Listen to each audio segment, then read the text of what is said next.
हरे Krishna everyone. आज हम श्रीमद् भागवतम के पहले स्कंध के चौथे अध्याय के 17वें श्लोक से कथा को शुरू करने जा रहे हैं।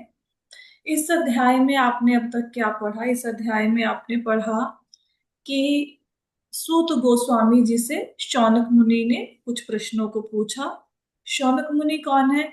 शौनक मुनि सूत गोस्वामी जी ये कथा सुना रहे हैं नैमिषारण्य में। नैमिषारण्य जगह का नाम है और वहां पे 88,000 ऋषि कथा सुन रहे हैं। उन ऋषियों के जो हेड हैं वो है शौनक मुनि, रिप्रेजेंटेटिव। उन्होंने सूत गोस्वामी से पूछा कि जो श्रीमद् भागवतम की कथा है ये किस युग में, किस स्थान पर, किस कारण से और किसकी प्रेरणा से शुरू हुई। युग कौन सा था, स्थान कौन सा था, कारण क्या था, किसकी प्रेरणा से ये कथा शुरू हुई। तो उसमें कल की कथा में हम लोगों ने पहले प्रश्न का उत्तर जाना कि किस युग में कथा शुरू हुई। तो ये कथा शुरू हुई द्वापर युग में। द्वापर युग में क्या हुआ? वेद व्यास जी का अवतार हुआ। वेद व्यास जी कौन है? वेद व्यास जी स्वयं भगवान कृष्ण हैं, उनके शक्त्यावेश अवतार हैं वेद व्यास जी। तो कब इनका जन्म हुआ? आपको जिन्होंने भगवत गीता की क्लासें लगाई हैं उनको ये पता होगा कि एक मनु का शासनकाल 71 चतुर्युगों के बराबर होता है। 28वें चतुर्युग में क्या हुआ? कल हमने पढ़ा कि द्वापर युग त्रेता युग से पहले आ गया, उसने उसका अतिव्यापन कर दिया। और उस समय सत्यवती के गर्भ से पराशर मुनि के पुत्र के रूप में वेद व्यास जी का अवतार हुआ। और हमने कल ये भी जाना था कल की कथा में कि एक युग के चार भाग, तीन भाग होते हैं। संध्या रूप, युग रूप और संध्यांश रूप। संध्या रूप मतलब जब युग शुरू होता है, जैसे कल युग का भी संध्या रूप चल रहा है। और फिर होता है युग रूप। युग रूप में कोई युग पूरे लक्षणों के साथ प्रकट हो जाता है। और संध्यांश युग, संध्यांश रूप जो होता है उसमें युग खत्म होने वाला होता है। तो द्वापर युग में वेद व्यास जी का अवतार हुआ। और वेद व्यास जी एक दिन सरस्वती नदी के किनारे बैठे थे, साम्यपराश नामक जगह में बैठे थे। और वहां पे उन्होंने मन को एकाग्र किया, क्योंकि उनका मन जन कल्याण में लगा रहता था, शास्त्रों की रचना में। वहां से कान एकाग्र करके मन को देखा कि समय, आने वाला समय जो है उसमें बहुत ज्यादा मानव सभ्यता का ह्रास होगा, मतलब उसमें बहुत गिरावट आएगी। तो कैसे गिरावट आएगी इसके बारे में अभी हम पढ़ेंगे। तो वेद व्यास जी ने क्या क्या देखा कि आने वाले कलयुग में, क्योंकि उनका जन्म कब हुआ? द्वापर युग में। अब द्वापर युग खत्म होने वाला है, कलयुग शुरू होने वाला है। तो कलयुग के प्रभावों को वो देख रहे हैं बैठ के। कहाँ पे? सरस्वती नदी के किनारे। ठीक है, तो हम श्लोक का शुरू करते हैं। ये श्लोक है।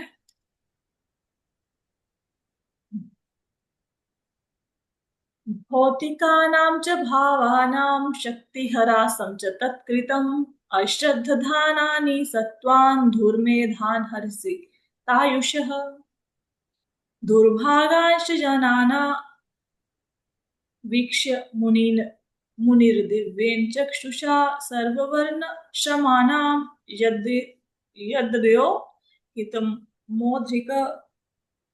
इसमें क्या बताया गया है? इसमें बताया गया है परम ज्ञानी ऋषि अपनी दिव्य दृष्टि से युग के प्रभाव से प्रत्येक भौतिक वस्तु की अवनति को देख सकते थे। वह यह भी देख सकते थे कि युग के प्रभाव से प्रत्येक भौतिक युग, वे यह भी देख सकते थे कि श्रद्धा विहीन व्यक्तियों की आयु क्षीण होगी और वे सत्व गुण के अभाव के कारण अधीर होंगे। इस प्रकार उन्होंने समस्त वर्णों तथा आश्रम के लोगों के कल्याण पर विचार किया। अब देखो, अब यहाँ पे हम इस श्लोक को समझते हैं। सबसे पहले शब्द आया भौतिका नाम। भौतिका नाम का मतलब ये है कि जो भी वस्तुएं हैं उनकी शक्ति में ह्रास हुआ। ह्रास का मतलब है, नॉर्मल शब्दों में इसको समझते हैं। आपने देखा होगा, अगर हम अपने माता पिता से सुने, कुछ साल पहले जाएं, 50 का साल पहले की बात लगा लो, तो चीजों की क्वालिटी अच्छी होती थी। जैसे जैसे आ, समय बीतता गया तो चीजों की क्वालिटी में गिरावट आई है। पहले दूध प्योर होता था, घी प्योर होता था, लेकिन आज इतने पैसे देने के बाद भी हमें प्योर चीजें नहीं मिल रही हैं, है ना। तो इनकी क्वालिटी में क्या हम बोलेंगे, ह्रास हुआ है, मतलब इनमें गिरावट आई है। ठीक है। तो जो बहुत व्यासदेव जी अब क्या कर रहे हैं, व्यासदेव जी कलयुग के प्रभावों को देख रहे हैं। तो सबसे पहले कलयुग का क्या प्रभाव देख रहे हैं कि ये जो आ, भौतिका नाम का एक अर्थ है कि जो आकाश आदि महाभूत है ना, मतलब जो पृथ्वी पर इतनी सारी चीजें पाई जाती हैं उनकी क्वालिटी में गिरावट आ रही है। भौतिक पदार्थों की गुणवत्ता में कमी आ रही है, उनकी शक्ति कम हो रही है। ठीक है। भावा नाम का मतलब क्या है, भावा नाम का मतलब है कि मनुष्यों की शारीरिक शक्ति में भी कमी आ रही है। वो तो हम देख ही पा रहे हैं। अब आप पहले के जमाने में देखो, एक घर में 7-8 बालक होते थे, 10 बच्चे भी होते थे, है ना। और कोई काम वालियां नहीं लगी हुई थी। बच्चे पढ़ने भी जाते थे, ऐसा तो था नहीं कि भाई 5-6 बच्चे हैं तो इनको अनपढ़ रख लो, पढ़ने भी जाते थे, उनके लिए कापियां किताबें भी आती थी, उनको खाना भी मिलता था। और जैसे आजकल के टाइम में बड़े इजीली अवेलेबल हैं चीजें, पिज्जा बर्गर जोमेटो पे ऑर्डर कर दो घर में आ जाता है, ऐसी चीजें नहीं आती थी। इवन आई नो कि मैं मेरी जैसे अभी एज 42 की हो गई है, तो मतलब हमारे टाइम में भी कोई रिश्तेदार आता था तब समोसा वगैरह मंगाया जाता था घर में। ऐसा नहीं कि पिज्जा आ गया बर्गर आ गया, ऐसा नहीं आता था डेली डेली, है ना। काम वालियां नहीं होती थी। हम्म जैसे हम लोग आजकल बुटीक के घुसे रहते हैं सारा दिन कपड़े सिलवाने के लिए, ऐसा ट्रेंड भी नहीं था। मोस्टली माताओं को कपड़े सिलने आते थे, वो घर पे ही बनाती थी। कोई ऊन के वस्त्र या स्वेटर इत्यादि भी बने बनाए नहीं पहने जाते थे, उनको बुना जाता था। ऑलमोस्ट सबको बुनाई का काम आता था। मतलब जब लड़की को भी देखने जाते थे तो ये बड़े खुश होके लड़की के माँ बाप बताते थे कि हमारी बेटी को सिलाई कढ़ाई आती है, कि घर के काम करना जानती है। तो लोग मतलब माताएं इवन मंजे तक बुन लेती थी, है ना। और काम बहुत ज्यादा था, अगर आज की तुलना में देखा जाए, उस जमाने में काम बहुत ज्यादा था। तो आज के जमाने में टेबल क्या है, 2 1 2, 2 का टेबल है, 3 का टेबल है। पहले के जमाने में ऐसे टेबल थोड़े ना होते थे, पहले के जमाने में 1.25 का टेबल है, 1.5 का टेबल है ना। 1.5 का टेबल होता था। 1.5 देखो, फिर उसको डबल करो तो 3 बन गया, है ना। तो फिर 4.5 बन गया, ऐसे टेबल होते थे। और कैलकुलेटर यूज नहीं करते थे, लोगों के दिमाग बड़े होते थे, है ना। बिना कैलकुलेटर के बड़ी बड़ी कैलकुलेशंस कर जाते थे। हम्म और शुद्ध खाते थे वो। ऐसा नहीं कि ऐसे आज कुरकुरे खा ले, चिप्स खा ले। अब माताएं, गर्भवती माता ही कुरकुरे चिप्स खा के बच्चे को जन्म दे रही है, तो बच्चा कुरकुरे चिप्स ही खाएगा ना, वैसा ही बच्चा होएगा कुरकुरे चिप्स जैसा। कोई बच्चे हेल्दी बच्चे थोड़े ना हो रहे हैं, अंडरवेट बच्चे हो रहे हैं। ठीक है। तो आप देखोगे ओवरऑल शक्ति में ह्रास हुआ। आज हमारे पास मेड्स हैं, हमारे पास मशीनें हैं। मतलब कहाँ मशीनें होती थी, घर घर में कोई कपड़े धोने वाली मशीनें होती थी ना, बहुत अमीर घरों में मशीनें होती थी। मशीन ही होती थी, थापियों से मार मार के कपड़े धोने पड़ते थे। और ये जो हम आशीर्वाद आटे की आजकल थैलियां आ जाती हैं पिसी हुई, ऐसे नहीं होता था। सबके घरों में कनक आती थी, गेहूं आता था, उसकी 8-10 बोरियां लेके रखते थे अपने अपने घर के अनुसार, उसको फिर पिसाई के लिए भेजते थे, फिर 25-30 किलो आटा पिस के आता था। कितना काम होता था घरों में। और माताएं फिर भी 5-6 बच्चों को बड़े इजीली पाल लेती थी। अब हमारे एक बच्चा, 1 से 2 हो गए तो समझो तूफान। पता ही नहीं हम सारा दिन कहाँ पे बिजी हैं, हम अपने आप को मैनेज ही नहीं कर पा रहे। और इवन हमारी माताएं इतना ज्यादा काम करती थी, वो आज की डेट में भी हमसे ज्यादा काम कर सकती हैं। हम में इतनी योग्यता ही नहीं है, हमारे खाने में रस नहीं है। और 36 तरह के मसाले डालने के बाद भी हमारा भोजन स्वादिष्ट नहीं बन पा रहा। हम्म लेकिन माताएं पहले जमाने में इतने मसाले नहीं डालती थी, वो भोजन तब भी स्वादिष्ट था। यहाँ पे यूट्यूब से सीख सीख के खाना नहीं बनाना आ रहा। वहां पे माताओं को कोई ट्रेनिंग नहीं दी जाती थी, वो रसोई में खड़े होकर बस अपनी माँ को खाना बनाते हुए देखा और बस सीख लिया खाना। आज भी माँ के हाथ के बने खाने में हमारे खाने से कई गुना ज्यादा स्वाद है, आज भी। तो शक्ति में कमी हुई ना। ठीक है, ये तो हम अभी देख रहे हैं, ये तो हम 50 साल पहले की बात कर रहे हैं। अब वो क्या देख रहे हैं वेद व्यास व्यास जी। वेद व्यास जी देख रहे हैं द्वापर में बैठ के कि कलयुग के लोग कैसे होंगे, तो उनको तो हैरानी होती होगी ना। अब जैसे परीक्षित महाराज ने देखा कि भाई एक राजा है, शूद्र है, बेसिकली राजा नहीं है, वो क्या कर रहा है, वो गाय को पीट रहा है। उन्होंने तो तलवार निकाल ली उसको मारने के लिए। उस समय में कोई व्यक्ति ये सोच भी नहीं सकता था कि गायों को कोई डंडे से भी पीट सकता है। आप अगर पुराण पढ़ेंगे, वहां पे कथा आती है ना कि गुरु के पास गया एक राजकुमार, वो गायों की सेवा करने गया, तो क्या हुआ, रात को बाघ आ गया। बाघ आ गया तो उसने, बेचारे ने बाघ से, गांव अंधेरी रात थी, बारिश का मौसम था, उसने बाघ के ऊपर मारी तलवार। उसने सोचा बाघ मर गया, सुबह उठ के देखा गाय मर गई। तो गुरु ने दे दिया श्राप कि निकल जाओ यहां से, और तुम शूद्र बन जाओ अगले जन्म में। वो तो खैर उसने अगला जन्म होने ही नहीं दिया, उससे पहले ही भक्ति करके वो भगवान के पास चला गया, उसने अगले जन्म का मौका ही नहीं दिया। तो ऐसा होता था, वो तो सोच भी नहीं सकते थे। आज हम लोग बुच्चड़ खाना शब्द जानते हैं, गायों को मारा जाता है, गायों की पूंछ पे पटाखे बांध के दिवाली को चलाए जाते हैं। मतलब द्वापर युग तक तो लोग ये सोच भी नहीं सकते थे कि अच्छा, गाय को मारा है, डंडे से मारा, तो उसको तो मार देना चाहिए, उसको तो मतलब फांसी पे चढ़ा दो अगर किसी ने गाय पे मारा है। लेकिन हम लोगों के लिए तो भी नॉर्मल बातें हो गई हैं। ये कलयुग का प्रभाव है।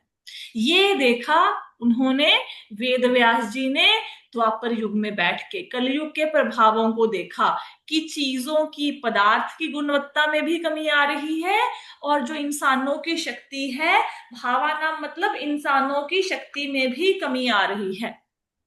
समझ आया? आगे। माता जी, आवाज क्लियर नहीं आ रही है। माता जी, आपके नेटवर्क में प्रॉब्लम है, क्योंकि आपकी आवाज क्लियर नहीं आ रही, तो आपको फोन उठा के घर में कोई कोना ढूंढना पड़ेगा जहां पे आवाज आ जाए, ठीक है? या फिर आप यूट्यूब पे बाद में सुनो। बाकी लोगों को तो आवाज आ रही है ना? जी माता जी, आ रही है। आ रही है। जी माता जी। ठीक है। आगे है, आ रही है आवाज। आगे है अश्रद्धा, अश्रद्धानान। इसका मतलब क्या है कि जो आने वाला कलयुग है उसमें लोग कैसे होंगे, श्रद्धा विहीन। अब आप देखो, आजकल के लोगों को क्या श्रद्धा है सन्मार्ग में? कोई श्रद्धा नहीं है। आप किसी को बोलो कि वहां पे क्या सेल लगी हुई है, सूटों की सेल लगी है, 50% डिस्काउंट है, माता घर का ब्रेकफास्ट लंच छोड़ के आपके साथ शॉपिंग करने चली जाएगी। आप बोलो किसी माता को कि आजा बैठ के कीर्तन करते हैं, आजा बैठ के दो माला करते हैं, और उनको नींद आने लग जाएगी। मतलब आधी, मतलब 20 बार बोलेंगे हरे कृष्णा मंत्र, 20 बार के बाद तो नींद आ जाएगी। मेरे को कितने लोग ऐसे मिलते हैं, कितने लोग जिनकी अभी माला शुरू करवाई है। एक प्रश्न सबका कॉमन है, सबका, कि माता जी माला करते हुए नींद क्यों आ जाती है? तो स्टार्टिंग में तो जाप करने बहुत मुश्किल है, नींद ही बहुत आती है। इनफैक्ट तो जो लोग ये गोली खाते हैं ना नींद की, उनको माला पकड़ा दो, उनकी गोली बंद हो जाएगी, और माला करेंगे नींद आ जाएगी धीरे धीरे। फिर उनकी, मतलब वो ना ग्रेजुअल प्रोसेस है। जैसे अभी एक छोटा बच्चा होता है, उसको स्कूल में छोड़ के आते हैं, कैसे रोता है, चिल्लाता है, नहीं बैठूंगा, मम्मी पास जाना है। फिर धीरे धीरे धीरे धीरे उसको समझ आ जाती है, वो बैठ जाता है। ऐसे हमारा मन है, अब स्टार्टिंग में अभी माला में नहीं लगेगा, धीरे धीरे लगने लगेगा, ठीक है? अश्रद्धा दान मतलब सन्मार्ग में चलने की श्रद्धा नहीं है, अच्छे रास्ते पे चलने के लिए लोगों की श्रद्धा नहीं है। आप किसी को बोलो शॉपिंग करने, बंदा चल पड़ेगा, किसी को बोलो मूवी देखने चले, बंदा चल पड़ेगा, किसी को बोलो सत्संग में आ जा, वो नहीं आएगा, ठीक है? आगे क्या है, निसत्वान। निसत्वान का मतलब क्या है? निसत्वान का मतलब है कि लोगों में सतोगुण का अभाव है। अब ये लोगों को नींद क्यों आ रही है माला करते हुए, या शास्त्र को समझ क्यों नहीं पा रहे हैं? इसका कारण ये है कि सतोगुण की कमी है, रजोगुण और तमोगुण का प्रभाव अधिक है। आप अपने, मतलब बाहर क्या देखना है, अपने बच्चों को देखिए, ठीक है? छुट्टी वाले दिन कितने बजे उठते हैं? 10 बजे, 11 बजे। वो तो गर्मी की छुट्टियों में आपने देखा ही होएगा। कोई बच्चा ऐसा है कि भाई मेरे को छुट्टियां हो गई हैं, चलो ठीक है आज से मैं मंगला अटेंड कर लूं, या फिर मैं माला ही कर लूं। माँ ही नहीं कर रही है, बच्चा क्या करेगा? ठीक है? तो ये जो निसत्वान है, बेसिकली क्या है कि सतोगुण की कमी हो गई है कलयुग में। लोगों में किस गुण की वृद्धि है? रजो और तमोगुण का प्रभाव ज्यादा है, सतोगुण की कमी हो गई है। हम क्यों कहते हैं कि भोग लगा के खाओ, अनियन गार्लिक ना खाओ, चाय कॉफी ना पियो? क्योंकि उससे रजोतमोगुण कम होता है। अब शास्त्र तभी समझ में आएंगे ना कि थोड़ा सतोगुण में मति लगेगी। सतोगुण में है ही नहीं तो शास्त्र कैसे समझ आएंगे? अब इन सब में क्या है, अब लोग और क्या हो गए हैं, दुर्मेधान। दुर्मेधान मतलब दुर्बुद्धि वाले हो गए हैं, मंदमती हो गए हैं, समझ नहीं आता है कुछ। ठीक है, मतलब क्यों ऐसी एग्जाम्पल्स देनी पड़ती हैं? हलवा, खीर, इडली, ऐसे एग्जाम्पल्स क्यों गीता भागवत सुनाते हुए इन चीजों की देनी पड़ती है? क्योंकि ध्यान ही किचन में अटक गया है। वो ध्यान ही, वो यूट्यूब ने जो सबको निकम्मा बना दिया ना, रेसिपियां दिखा दिखा के अब बुद्धि उस तरफ चली गई है। अब क्या बताया जाए? समझाना वैसे एग्जाम्पल से ही समझाना पड़ता है। ठीक है, तो क्या है, मंदमती वाले लोग हो गए हैं कलयुग में। जल्दी जल्दी शास्त्र पकड़ में नहीं आते। किसी को जाके बोलो, गली में जाके किसी को बोलो आप शरीर नहीं आत्मा है, वो बोलेगा ये पागल हो गया, इसका दिमाग हिल गया, अगले दिन घर में मत घुसने देना, ये अजीब अजीब सी बातें करता है। किसी को पता ही नहीं शरीर है कि आत्मा है।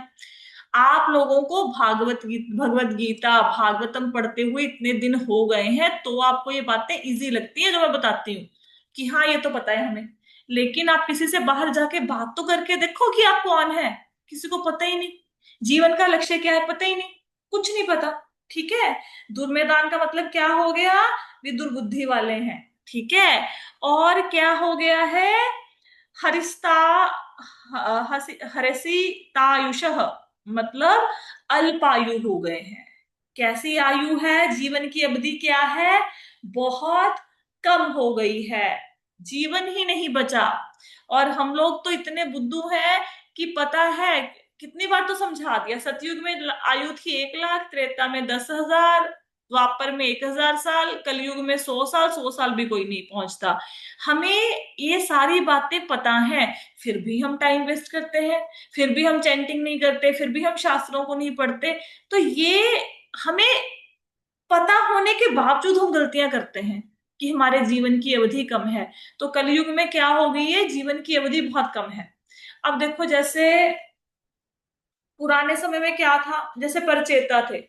परचेता गए तपस्या करने, 10,000 साल तक पानी में खड़े होकर तपस्या करते रहे, तो आयु इतनी है, 10,000 साल तपस्या में लगा देंगे तो कोई बड़ी बात नहीं। अब यहाँ पे आयु ही 70-80 साल की उम्र है, आधे से ज्यादा खा चुके हैं, 70% को जी लिया, अब बचा क्या है? अब ये जो थोड़ी बहुत जिंदगी, जैसे हम लोग बोलते हैं ना कब्र में पैर लटके हुए हैं, हमें ऐसा समझना चाहिए हमारे पैर एक्चुअल में कब्र में लटके हुए हैं। ठीक है, पता नहीं कब मृत्यु आ जाए, इसको भी वेस्ट कर देंगे तो फिर क्या बचेगा? आपको पता है हम क्यों कहते हैं कि सुबह उठ के सबसे पहले जाप करो, जाप करो, जाप करो? उसका कारण ये है कि अगर आप जाप करोगे ना, आपका जाप अच्छा होगा, तो आपको शास्त्र भी समझ में आएगा। फिर आपको श्रवण भी जो आप किया गया है आपके अंदर तक समाएगा। ठीक है, फिर आपको श्लोका भी याद होंगे। लेकिन अगर कोई व्यक्ति कहे कि मैंने सुबह उठ के चैंटिंग नहीं की, और मैं क्या कर रहा हूं, मैंने यूट्यूब पे 4 लेक्चर सुने, तो उन 4 लेक्चरों का ढिल्ला फर्क नहीं पड़ने वाला आपके ऊपर ना, कोई नहीं। सबसे पहला पहला काम आपका होना चाहिए सुबह उठ के माला पूरी करना। घर के काम छोड़ के नहीं, ऐसे नहीं कि बच्चों को बोलो तू 2 दिन की छुट्टी कर ले स्कूल से, तुझे स्कूल से हटा लेते, मैंने माला करनी होती है, नहीं, वो काम तो करने ही है। अपने जीवन को इस प्रकार ढालो कि आपकी माला सुबह सुबह हो जाए। क्यों? क्योंकि उसके बाद तो घंटियां हैं पूरा दिन। दूध वाला आ गया, सब्जी वाला आ गया, ये लेने जाना है, वो लेने जाना है, दूध उबालना रखा था निकल गया ना, वो सब्जी बनानी है, ये है वो है, फिर तो सारा दिन यही चलेगा। बच्चे आ गए, बच्चों ने बीच में बोलना शुरू कर दिया। तो दूसरा, हमें ये नहीं पता कि क्या आज का दिन हमारे जीवन का अंतिम दिन है। हमें क्या पता। अब कोई व्यक्ति, अभी सपोज करो किसी ने जाप नहीं किया, वो सोचे मैं रात को बैठ के जाप करूंगा, शाम को करूंगा, मृत्यु हो जाए, फिर कैसे जाप होगा? तो उस दिन बिना जाप किए मर गए। मर गए तो फिर कैसे धाम की प्राप्ति होगी? तो सबसे पहले जब आंख खुले, इस बात के लिए शुक्र मनाओ कि भाई हम आज जिंदा हैं, शुक्र है भगवान का।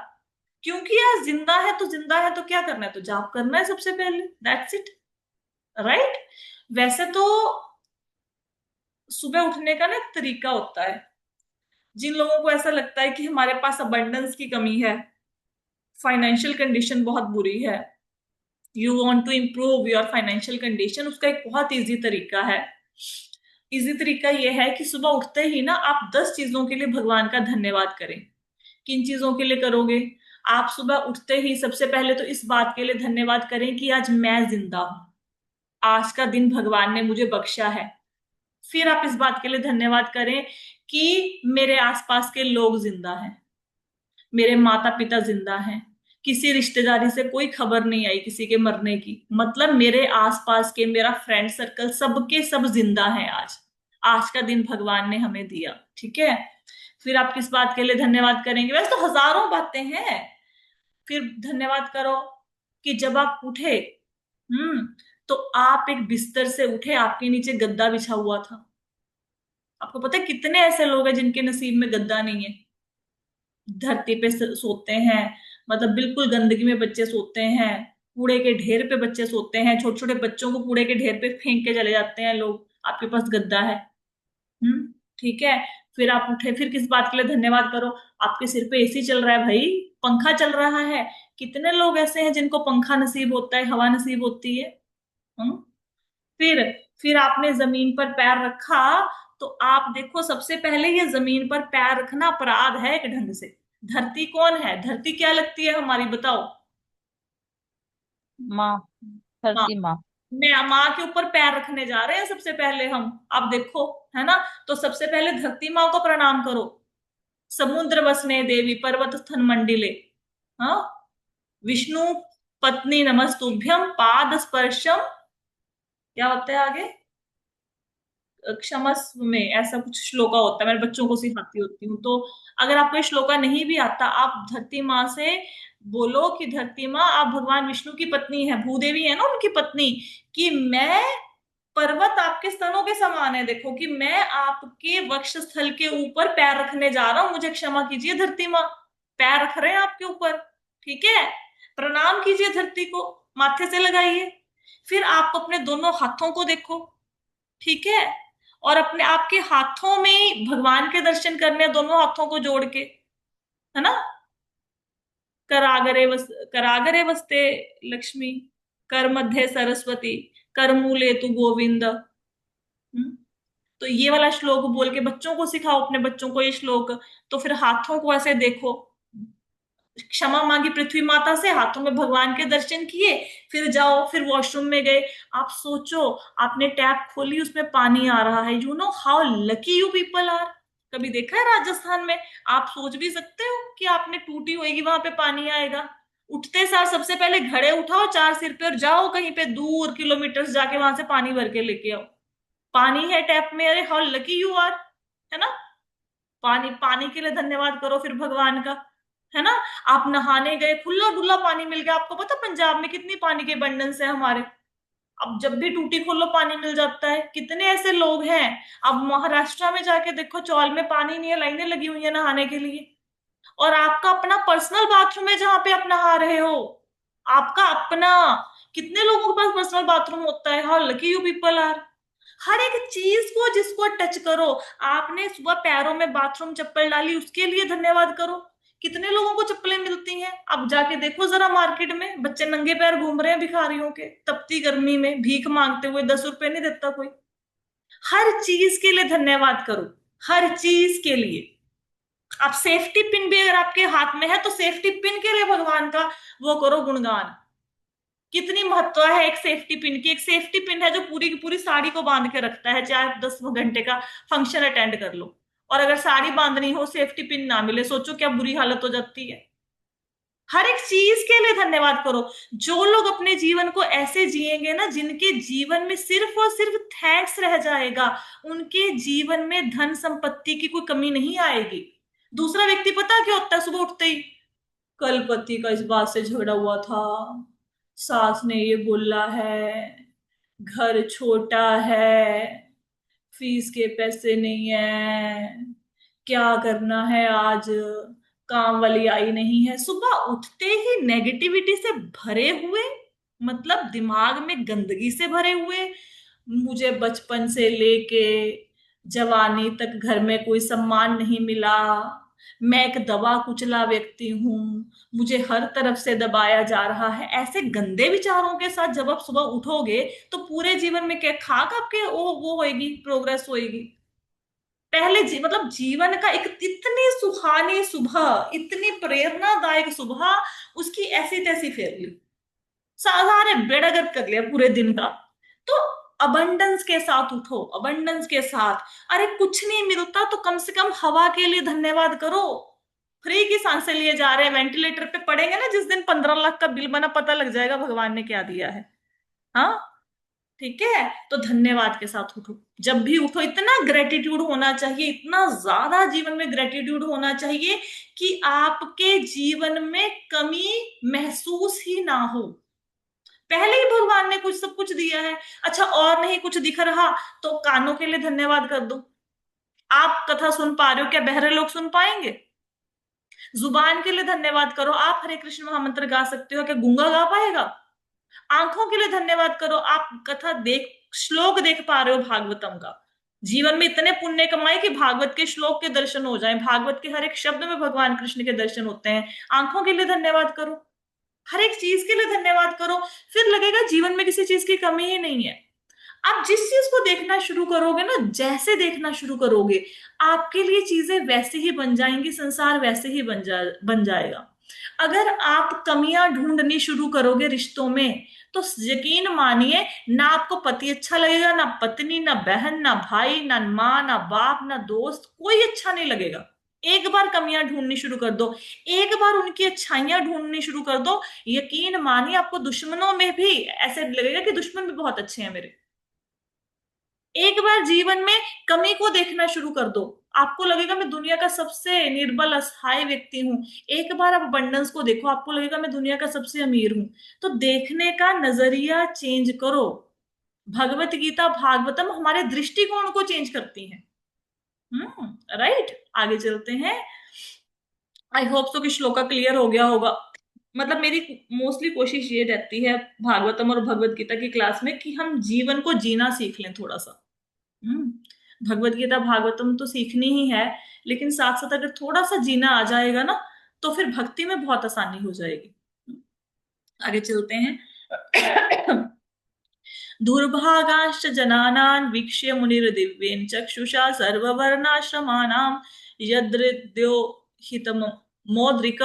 इसमें क्या बताया गया है? इसमें बताया गया है कि भाई ये जो लोग हैं कलयुग के, ये अभागे हैं, अभागे ही है ना।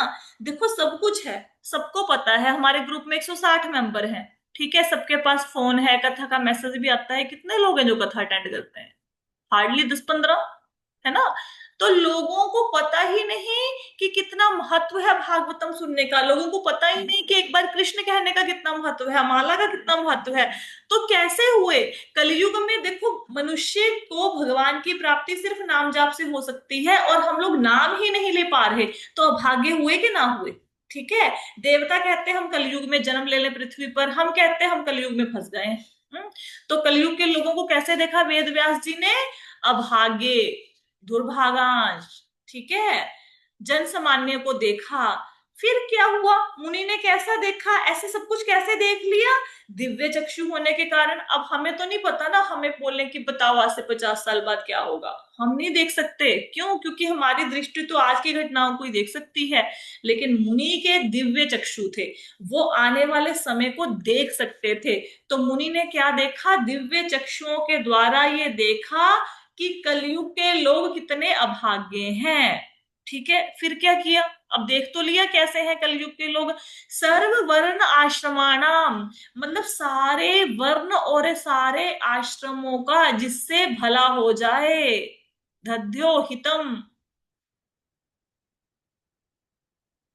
सब वर्णों का, सब आश्रमों का जिससे हित हो जाए, कल्याण हो जाए, वो उपाय सोचने लगे। क्यों ऐसा उपाय सोचा?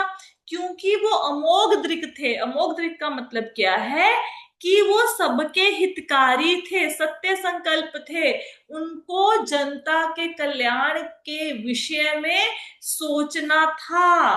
वो सबका कल्याण चाहते थे, वो चाहते थे कलयुग के लोगों का भला हो। मुनि जो होते हैं वो स्वभाव से, उनका स्वभाव ही ऐसा होता है कि भाई लोगों का कल्याण कैसे हो। उनको सारा दिन यही टेंशन लगी रहती है कि लोगों को, अपनी कोई टेंशन नहीं है उनकी, कौन सा कोई घर बार की टेंशन है, गृहस्थ की टेंशन है, उनको ये होता है कि भाई लोगों का कल्याण कैसे हो, इसके विषय में सोचते हैं वो। तो वेद व्यास जी ने देखा लोग कैसे हैं, तो अब उनके कल्याण के विषय में चिंतन करने लगे कि कैसे कल्याण होगा ऐसे लोगों का। आगे चलते हैं। चातुर्होत्रम करम शुद्धम प्रजानाम वीक्ष्य वेदिकम व्यास व्यधात यज्ञ संतते वेदम एकम चतुर्विधम। कहते उन्होंने देखा कि वेदों में वर्णित यज्ञ के वे साधन हैं जिनसे लोगों की वृत्तियों को शुद्ध बनाया जा सकता है, अतः इस विधि को सरल बनाने के लिए उन्होंने एक ही वेद को चार भाग कर दिए जिससे वे लोगों के बीच में फैल सके। अब वेदों में क्या है, वेदों में 4 प्रकार के यज्ञों का वर्णन है, ठीक है। अब पहले क्या होता था, पहले सिर्फ एक वेद होता था, यजुर्वेद। अब व्यासदेव जी ने क्या किया, जो एक ही यजुर्वेद में 4 प्रकार के यज्ञों का वर्णन था, उन्होंने उसको 4 भागों में बांट दिया। तो ऋग्वेद, यजुर्वेद, सामवेद और अथर्ववेद, ये एक वेद से उन्होंने 4 वेद बना दिए, एक वेद को 4 भागों में बांट दिया, ठीक है। क्यों ऐसा किया, क्योंकि उन्होंने देखा कि वेदों में ऐसे यज्ञ या ऐसे साधन वर्णित हैं जिससे लोगों को शुद्ध बनाया जा सकता है, तो सभी वर्णों के लोग शुद्ध हो जाएं, सभी आश्रमों के, इसलिए उन्होंने एक वेद को 4 भागों में बांट दिया ताकि इजी हो जाए लोगों के लिए, ठीक है, पढ़ना इजी हो जाए। और लोगों के बीच में फैलाने के लिए वेदों को, इस उद्देश्य से कि ये वेदों का ज्ञान सब लोगों में फैलाया जाए, तो उन्होंने एक वेद को 4 वेदों में बांट दिया। इसके साथ साथ ही रामायण, महाभारत, पुराण इत्यादि लिखे, क्योंकि कई बार फिलॉसफी समझ नहीं आती है, कथाओं के माध्यम से किसी चीज को समझना इजी होता है। तो रामायण महाभारत में कथाएं हैं, ठीक है, तो कथाओं के माध्यम से हम वेदों के उद्देश्य को जान सके, इसलिए उन्होंने पुराणों की रचना भी करी, ठीक है। आगे क्या कहते हैं, ऋग्यजुर्साम अथर्वाख्या वेदाश्चत्वारुदधृतः इतिहास पुराणानाम च पंचमो वेद उच्यते। कहते मूल ज्ञान के स्रोत वेदों को 4 पृथक भाग किए गए, लेकिन पुराणों में वर्णित ऐतिहासिक तथ्य तथा प्रमाणिक कथाएं पंचम वेद कहलाती हैं। तो ये तो पहली लाइन तो क्लियर होगी ना कि एक वेद को 4 वेदों में बांट दिया, यजुर्वेद को ऋग्वेद, सामवेद, अथर्ववेद, यजुर्वेद, ये 4 भागों में बांट दिया। लेकिन जो पुराणों में वर्णित कथाएं हैं जैसे कि महाभारत, इसको पंचम वेद कहते हैं। क्यों पंचम वेद कहते हैं, क्योंकि महाभारत में भी वेदों का सार है, लेकिन वो कहानी के रूप में प्रस्तुत किया हुआ है, ठीक है। तो उन्होंने पुराणों के रूप में, महाभारत इत्यादि के रूप में हमें 5वां वेद दिया, ठीक है। आगे क्या किया, तत्र ऋग्वेदधर पैलः समग्गो जैमिनिः कवि वैशंपायन एवैको निष्णातो यजुष आमुत। इसमें कहते वेदों को 4 खंडों में विभाजित हो जाने के बाद पैल ऋषि ऋग्वेद के आचार्य बने और जैमिनी सामवेद के, यजुर्वेद के कारण एकमात्र वैशंपायन यशस्वी हुए। तो एक वेद को उन्होंने 4 वेदों में बांट दिया, ऋग्वेद, सामवेद, अथर्ववेद, यजुर्वेद। अपने एक एक शिष्य को उन्होंने एक एक वेद सौंप दिया। जैसे जो पैल ऋषि थे वो ऋग्वेद के आचार्य बन गए, उन्होंने ऋग्वेद लोगों को आगे आगे अपने शिष्यों को पढ़ाया, उनके शिष्यों ने अपने शिष्यों को पढ़ाया, तो पैल ऋषि को ऋग्वेद मिल गया, जैमिनी ऋषि को सामवेद मिल गया, जैमिनी सामवेद के आचार्य बने, ठीक है। यजुर्वेद मिला वैशंपायन ऋषि को। ये सारे ना वेद व्यास जी के शिष्यों के नाम है, पैल, जैमिनी, वैशंपायन। तो यजुर्वेद के कौन बने आचार्य, ये बने वैशंपायन ऋषि, ठीक है। मेरे ख्याल से मुश्किल तो नहीं हो रहा समझने में, हाँ? कुछ तेज तो नहीं नहीं, माता जी। सिंपल है। अब यहां तक ही होगा, अब आगे की कथा तो नहीं शुरू कर पाएंगे, समय हो गया है। किसका कोई क्वेश्चन है तो बताइए, कुछ नहीं समझ आया, हो गया, ठीक है। तो आज की कथा को यहीं पे विश्राम देते हैं। श्रीमद् भागवतम की जय, श्रील प्रभुपाद की जय, हरे कृष्ण।